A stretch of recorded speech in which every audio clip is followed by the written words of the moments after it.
Pride and Prejudice by Jane Austen. Chapter 30. Sir William stayed only a week at Hunsford, but his visit was long enough to convince him of his daughter's being most comfortably settled, and of her possessing such a husband and such a neighbor as were not often met with. While Sir William was with them, Mr. Collins devoted his morning to driving him out in his gig and showing him the country, but when he went away, the whole family returned to their usual employments, and Elizabeth was thankful to find that they did not see more of her cousin by the alteration, for the chief of the time between breakfast and dinner was now passed by him either at work in the garden or in reading and writing, and looking out of the window in his own book-room, which fronted the road. The room in which the ladies sat was backwards. Elizabeth had at first rather wondered that Charlotte should not prefer the dining parlor for common use. It was a better-sized room and had a more pleasant aspect, but she soon saw that her friend had an excellent reason for what she did, for Mr. Collins would undoubtedly have been much less in his own apartment had they sat in one equally lively, and she gave Charlotte credit for the arrangement. From the drawing-room they could distinguish nothing in the lane, and were indebted to Mr. Collins for the knowledge of what carriages went along, and how often especially Miss de Bourgh drove by in her phaeton, which he never failed coming to inform them of, though it happened almost every day.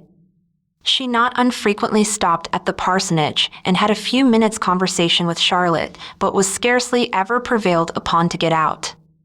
Very few days passed in which Mr. Collins did not walk to Rosings, and not many in which his wife did not think it necessary to go likewise, until Elizabeth recollected that there might be other family livings to be disposed of. She could not understand the sacrifice of so many hours. Now and then they were honored with a call from her ladyship, and nothing escaped her observation that was passing in the room during these visits. She examined into their employments, looked at their work, and advised them to do it differently, found fault with the arrangement of the furniture, or detected the housemaid in negligence, and if she accepted any refreshment, seemed to do it only for the sake of finding out that Mrs. Collins's joints of meat were too large for her family.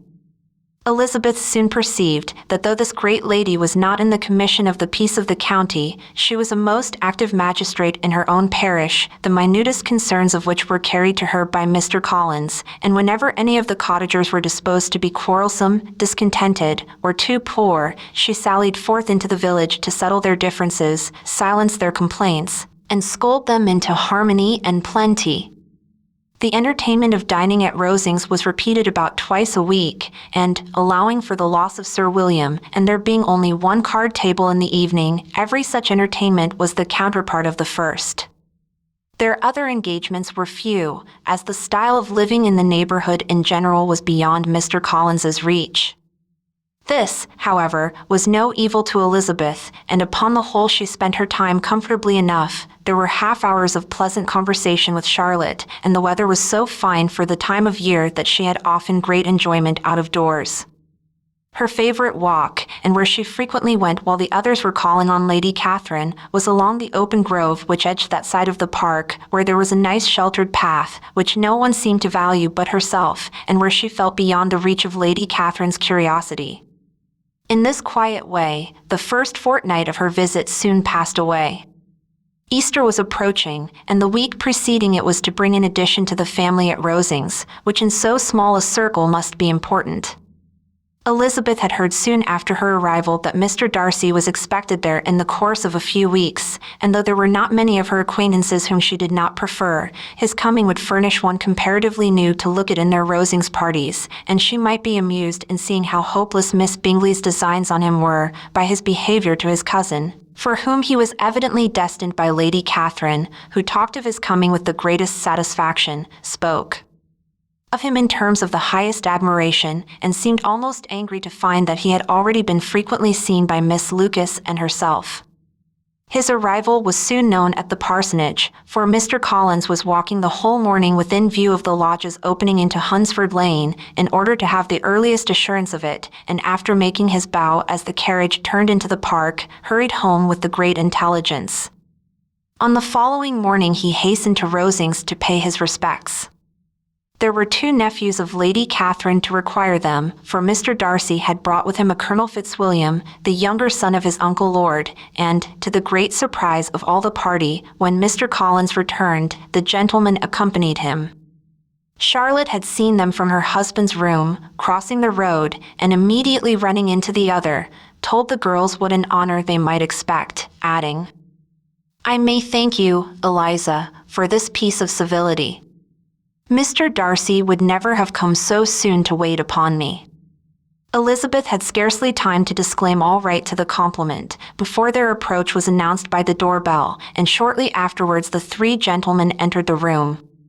Colonel Fitzwilliam, who led the way, was about 30, not handsome, but in person and address most truly the gentleman. Mr. Darcy looked just as he had been used to look in Hertfordshire, paid his compliments, with his usual reserve, to Mrs. Collins, and whatever might be his feelings toward her friend, met her with every appearance of composure. Elizabeth merely curtsied to him without saying a word. Colonel Fitzwilliam entered into conversation directly with the readiness and ease of a well-bred man, and talked very pleasantly, but his cousin, after having addressed a slight observation on the house and garden to Mrs. Collins, sat for some time without speaking to anybody. At length, however, his civility was so far awakened as to inquire of Elizabeth after the health of her family. She answered him in the usual way, and after a moment's pause, added, "My eldest sister has been in town these 3 months. Have you never happened to see her there?" She was perfectly sensible that he never had, but she wished to see whether he would betray any consciousness of what had passed between the Bingleys and Jane, and she thought he looked a little confused as he answered that he had never been so fortunate as to meet Miss Bennet. The subject was pursued no farther, and the gentlemen soon afterwards went away.